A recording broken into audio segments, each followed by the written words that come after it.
Saya Kevin. Baik saja Saya kita Aku Gafra. mencuri ruang dan waktu. Assalamualaikum warahmatullahi wabarakatuh. Kami dari mahasiswa Program Studi Administrasi Bisnis Fakultas Ilmu Sosial dan Ilmu Politik Universitas Islam Riau. Pada video kali ini kami akan menjelaskan materi kami, yaitu yang berjudul Kerjasama Internasional Antar Negara, guna untuk memenuhi tugas mata kuliah Bisnis Internasional, dengan dosen pengampu Ibu Asosiat Profesor Dr. Anissa Mardatilah, SOS MSI. Selamat menyaksikan.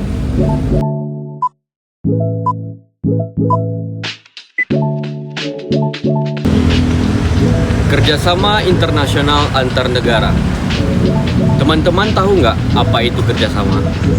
Berbicara tentang kerjasama merupakan suatu proses kegiatan yang dilakukan oleh satu pihak dengan pihak yang lain. Kerjasama internasional merupakan fenomena penting dalam dunia modern yang ditandai oleh kompleksitas hubungan antar negara.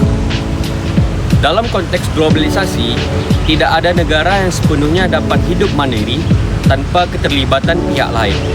Oleh karena itu, kerjasama internasional menjadi suatu keharusan strategis untuk mencapai stabilitas politik, kemajuan ekonomi, serta pembangunan sosial dan budaya. Bisnis internasional tidak akan pernah lepas dari kegiatan kerjasama internasional antar negara. Hal ini terjadi karena kegiatan bisnis internasional tanpa adanya kerjasama antar negara akan memiliki banyak hambatan. Kerjasama antar negara ini dapat memperlancar segala macam aktivitas bisnis internasional.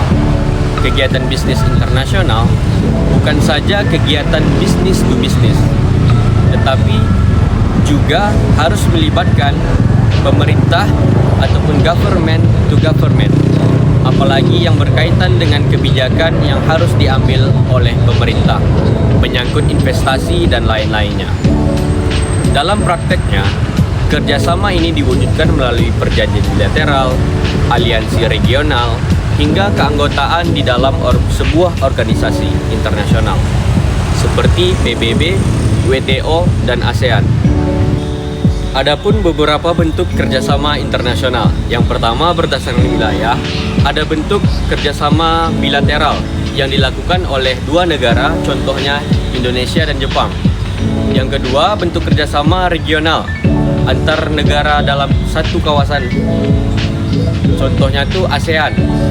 Yang ketiga, ada kerjasama multilateral yang melibatkan banyak negara lintas kawasan seperti PBB dan G20. Dan yang kedua, berdasarkan bidang. Berdasarkan yang pertama, bidang politik, perjanjian damai, aliansi militer, contohnya itu NATO. Dan yang kedua, di bidang ekonomi, perdagangan bebas, contohnya WTO dan AFTA. Yang ketiga, di bidang sosial dan budaya, contohnya pertukaran pelajar dan festival budaya. Yang keempat, di bidang lingkungan, contohnya Paris Agreement mengenai perubahan iklim. Yang kelima, di bidang kesehatan, yaitu WHO dalam mengatasi pandemi global. Manfaat kerjasama internasional. Yang pertama, yaitu ada meningkatkan kesejahteraan ekonomi. Yang kedua, meningkatkan stabilitas politik dan keamanan. Yang ketiga, meningkatkan reputasi dan pengaruh internasional. Yang keempat, pertukaran ilmu dan budaya. Kita masuk ke bentuk kerjasama yang pertama, yaitu General Agreement on Tariff and Trade atau GATT. GATT adalah sebuah perjanjian internasional yang dibentuk pada tahun 1947 yang bertujuan untuk mengurangi hambatan perdagangan internasional seperti tarif, bea masuk, dan kuota. Yang kedua, mendorong perdagangan yang adil dan terbuka antar negara. Dan yang ketiga, meningkatkan pertumbuhan ekonomi global melalui kerjasama dagang. GATT bukanlah sebuah organisasi, melainkan sebuah kerangka hukum yang mengatur perdagangan antar negara. Namun, GATT menjadi cikal bakal dari WTO, yaitu World Trade Organization, yang resmi berdiri pada tahun 1995. Tujuan utama GATT yang pertama yaitu menghapus atau mengurangi tarif dan hambatan non-tarif dalam perdagangan internasional. Yang kedua, menciptakan sistem perdagangan yang terbuka, adil dan kompetitif. Yang ketiga, meningkatkan kesejahteraan ekonomi melalui global perdagangan bebas. Yang keempat, mendorong pertumbuhan ekonomi dunia dan stabilitas. Yang kelima, kerjasama internasional dalam GATT.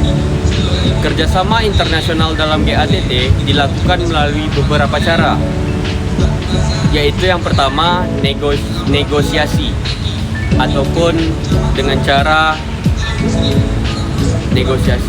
Kerjasama internasional dalam GATT dilakukan melalui beberapa cara, yaitu cara yang pertama yaitu dengan cara negosiasi, yang kedua dengan cara prinsip Most Favored Nation atau MFN, yang ketiga transparansi dan penyelesaian sengketa. Perubahan GATT menjadi WTO. Pada tahun 1995, GATT digantikan oleh WTO atau World Trade Organization yang memiliki struktur kelembagaan lebih kuat dan mencakup kerja yang lebih luas. Selama masa berlakunya GATT berhasil meningkatkan volume perdagangan global, namun memiliki beberapa kelemahan seperti tidak adanya mekanisme penegakan hukum yang kuat. Oleh karena itu, GATT kemudian berevolusi menjadi WTO. Dan WTO akan dijelaskan oleh rekan saya yang selanjutnya. A few moments later. Nah, untuk materi selanjutnya yaitu adalah World Trade Organization. WTO sendiri adalah organisasi internasional yang menggantikan GATT sejak 1 Januari 1995. WTO memiliki peran penting dalam mengatur sistem perdagangan dunia berdasarkan aturan dan prinsip yang disepakati bersama, menyelesaikan sengketa perdagangan antara negara melalui Dispute Settlement Body atau DSB, memfasilitasi negosiasi antar anggota untuk memperluas akses pasar dan menurunkan hambatan perdagangan. Adapun tujuan dan fungsi dari organisasi WTO tersebut diantara lainnya adalah yang pertama yaitu mendukung pelaksanaan pengaturan dan penyelenggaraan dalam persetujuan yang telah dicapai demi mewujudkan sasaran dalam perjanjian tersebut. Yang kedua yaitu sebagai forum perundingan. Yang ketiga, mengatur pelaksanaan ketentuan perihal penyelesaian sengketa perdagangan. Dan yang keempat, mengatur mekanisme peninjauan dalam kebijakan yang ada di bidang perdagangan. Yang terakhir, membentuk kerangka yang berguna untuk menentukan kebijakan ekonomi global yang bekerja sama dengan Dana Moneter Internasional atau IMF serta Bank Dunia. Adapun prinsip-prinsip dasar yang digunakan dalam WTO sendiri yaitu adalah di dalam perkembangan WTO sendiri memiliki 5 prinsip dasar. Di antara lainnya yaitu yang pertama, perlakuan yang adil untuk semua anggota. Yang kedua, peningkatan tarif. Yang ketiga, perlakuan nasional. Yang keempat, perlindungan hanya melalui tarif. Dan yang kelima, perlakuan khusus dan berbeda bagi negara-negara berkembang. Nah, untuk materi selanjutnya yaitu integrasi ekonomi regional. Integrasi ekonomi regional adalah perjanjian antara negara dalam suatu wilayah geografis untuk mengurangi sampai menghilangkan hambatan tarif dan non-tarif atas barang dan jasa serta faktor produksi. Tumbuhnya integrasi ekonomi suatu kawasan didorong oleh yang pertama yaitu potensi ekonomi, dimaksimalkan sehingga mempunyai daya saing lebih baik. Yang kedua yaitu potensi politik, terutama bagi negara kecil tetapi kaya. Yang ketiga yaitu resolusi konflik. Untuk melakukan sebuah integrasi ekonomi regional harus ada kondisi yang dinamakan dengan prakondisi integrasi, yaitu yang pertama asimilasi sosial, yang kedua kesamaan, yang ketiga keuntungan bersama, yang keempat biaya relatif rendah, yang kelima kedekatan hubungan dengan masa lampau, yang keenam pengaruh eksternal. Pentingnya integritas regional dalam bisnis internasional ini yaitu pertama perluasan pasar. Salah satu manfaat utama integrasi regional adalah perluasan akses pasar. Yang kedua yaitu ada skala ekonomi. Integrasi regional memungkinkan bisnis mencapai skala ekonomi dengan menggabungkan sumber daya dan berbagi biaya. Yang ketiga peningkatan daya saing integrasi regional. Jadi integrasi ekonomi regional adalah proses di mana beberapa negara dalam satu kawasan geografis menghapus hambatan perdagangan dan ekonomi antar mereka dan bertahap membentuk pasar tunggal. Integrasi ini dapat berupa zona perdagangan bebas, free trade area, negara-negara menghapus tarif untuk perdagangan antar anggota. Contohnya yaitu NAFTA, Serikat Bea Cukai. Selain perdagangan bebas internal, negara anggota juga menerapkan tarif luar bersama untuk pasar bersama common market, termasuk pergerakan bebas barang, jasa, modal, dan tenaga kerja. Uni Ekonomi dan Moneter, Economic and Monetary Union, mencakup kebijakan ekonomi bersama dan mata uang tunggal, contohnya Eurozone.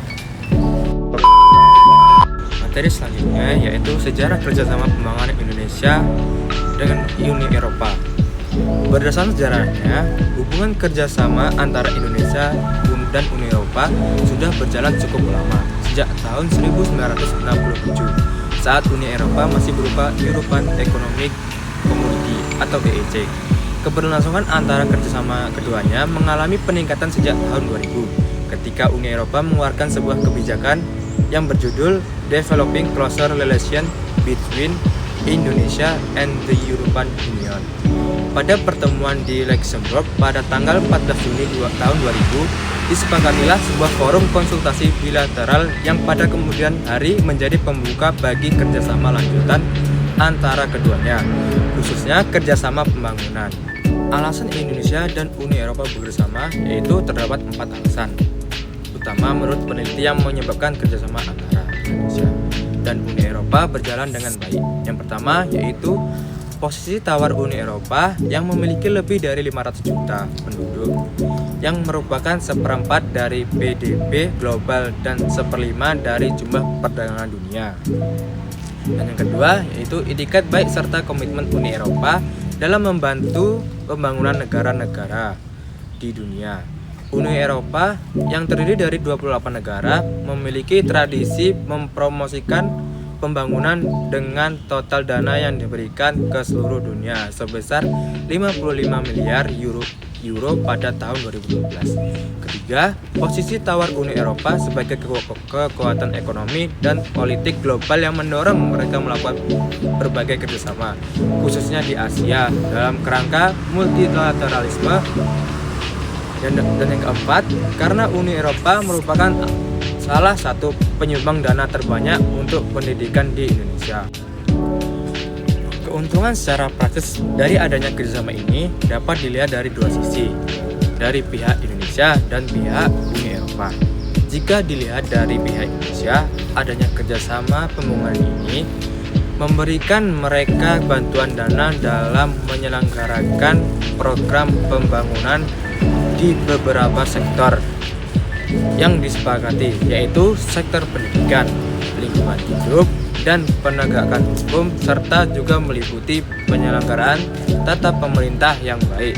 Keuntungan lain yang didapat oleh Indonesia dengan membuka kerjasama dengan Uni Eropa adalah masuknya investasi dari Eropa ke Indonesia.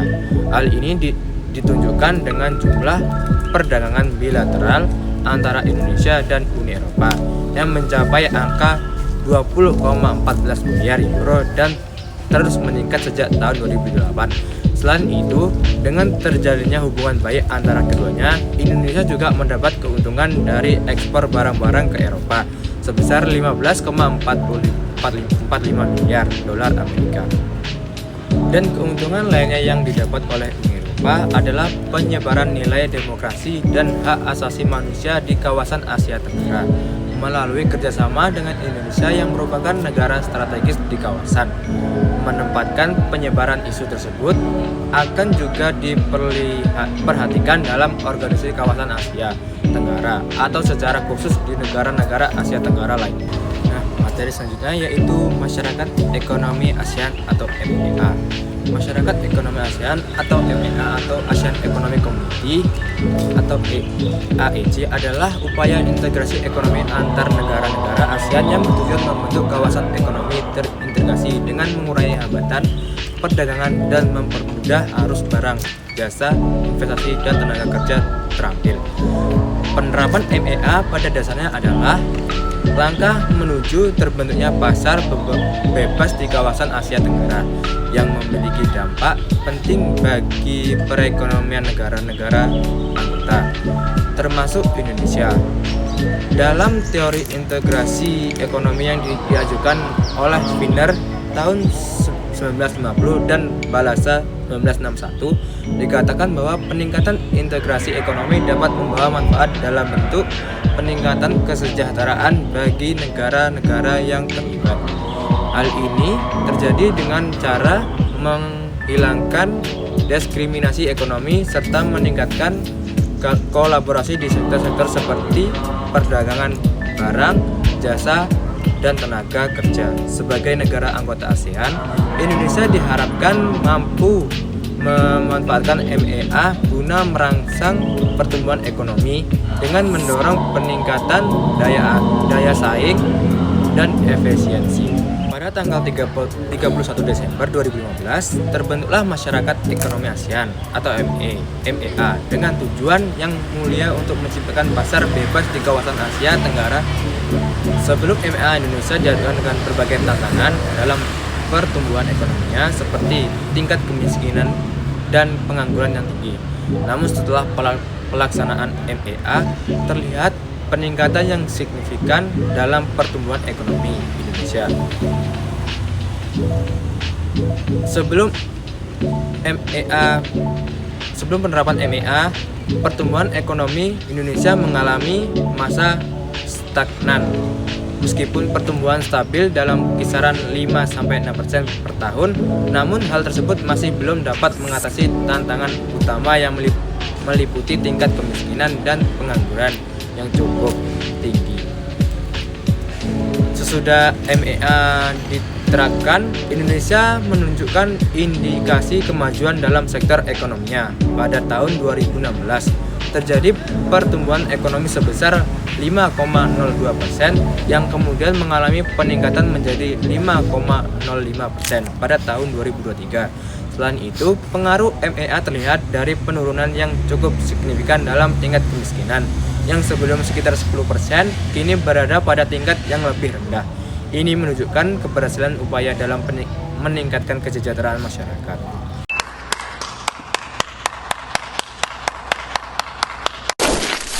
Saatnya sudah akhir sekali. Terima kasih dan jumpa lagi.